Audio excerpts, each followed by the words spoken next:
pleased to introduce Gary Hunt. Gary has 30 years of environmental experience focusing on pollution prevention. He also serves as the Division Director at the North Carolina Division of Pollution Prevention and Environmental Assistance. Thank you. I'd like to quickly go over the goals and objectives. We designed this webinar to help attendees feel more comfortable delivering water efficiency assessment services in the commercial institutional sectors. But the objectives that we hope to gain is we hope you gain an understanding of water auditing, learn more viable water efficiency approaches, and provide access to further information resources. Let me take a second to overview today's agenda. There is 4 major areas. There's going to be an overview of water management, how to conduct an audit, which will be about 30 minutes long. Water efficiency options, again about 30 minutes. A case study, about 10 to 15 minutes, and then a chance for questions.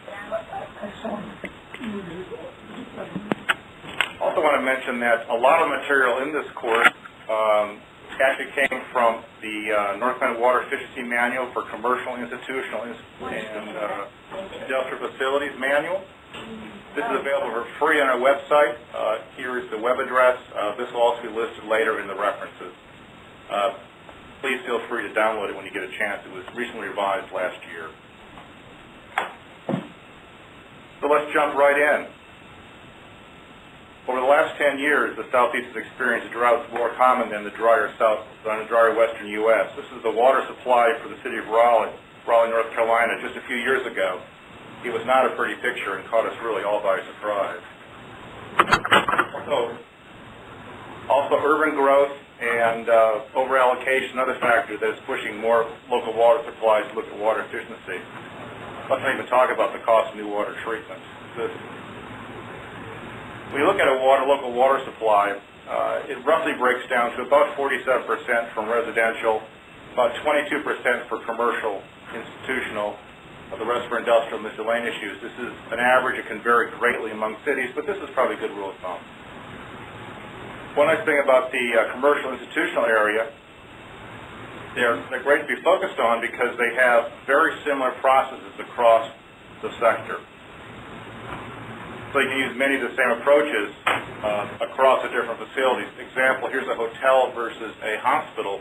As you can see, they both have restrooms, domestic, heating, cooling, kitchens, laundry, landscaping. Well, the hospital has some specialized processes as a hotel would to potentially a pool. But there's the core of the largest water use would be among standard water-using devices and also standard approaches.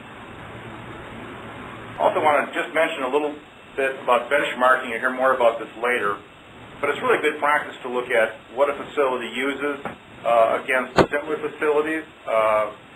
This really shows you how the facility stacks up against others in its area. You can look at similar ones within a local area, through a trade association, a business association, a chamber of commerce. Equipment vendors are excellent source of information on what water use a sector should have. These really help you set achievable targets and help identify best areas to examine for opportunities.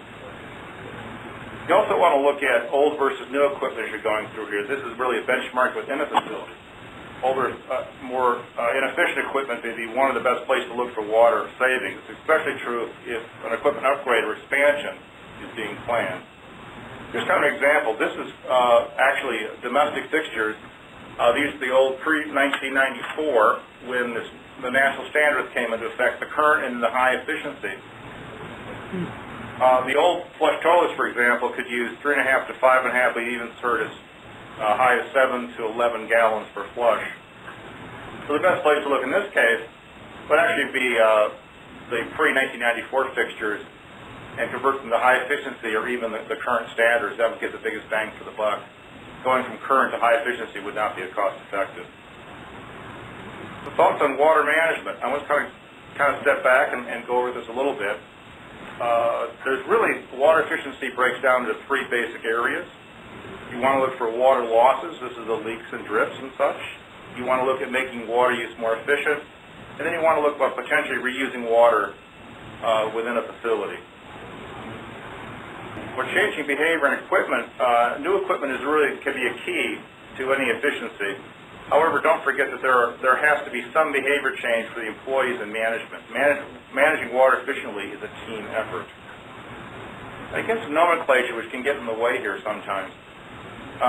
Conservation, which sometimes is interchangeably used for efficiency, is really different. It's used for times of emergencies. These can be short-term, sometimes very draconian effects. They're meant to get a local water supply through a long water shortage. While efficiency is year-round and aimed at continuously improving the efficiency of water use. And finally, something that while this seems fairly obvious, that just doing an audit or in-plant study really does not reduce water. You really have to implement the plan. A lot of these times, people don't take this further step. So it's really important that once you do the audit, to put it in place and do a plan. As you can see, this is the typical plan, do, check, act approach for planning. You may have noticed this particular graphic, which came out of my EMS training work. It's really how an EMS would work, and water efficiency is also a good start down the road of putting an environmental management system in place. This is basically planning, doing, check, and acting. If you want to look within just a water efficiency, here's an example of 6 steps which you could use. It's the same as we just talked about. Top management approach, you're looking for support and resources, conducting the audit, identifying the options, scheduling, implementation, tracking, and then communicating results. And then step 7, repeat. Start again, up and over.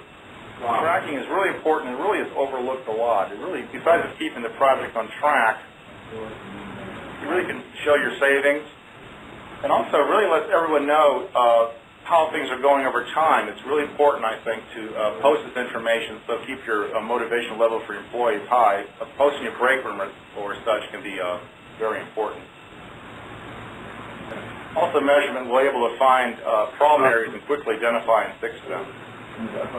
We're talking about a wide range of technologies here, but here's an example of what over 900 commercial, industrial, institutional facilities put in place. And a lot of these are very common sense, simple approaches.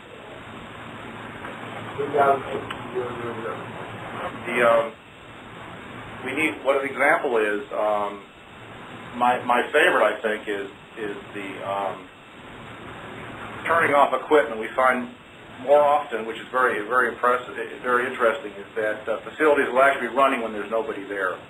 So just simply checking on weekends and when nobody's at work, is the water actually running?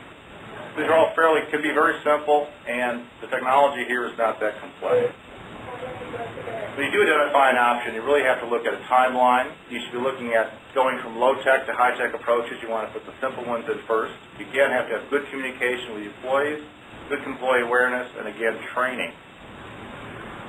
And I want to really say that training is really important. Employees have to be trained to understand why water has to reduce, what they need to do on their specific job to reduce the water use. They also must be part of any effective implementation effort. And you want to eliminate any circumvention of technologies, such as the old putting a brick on the foot pedal activated valve. And just remember, this is not rocket science. This is common sense approach, fairly simple. Technology is trying to reduce water use.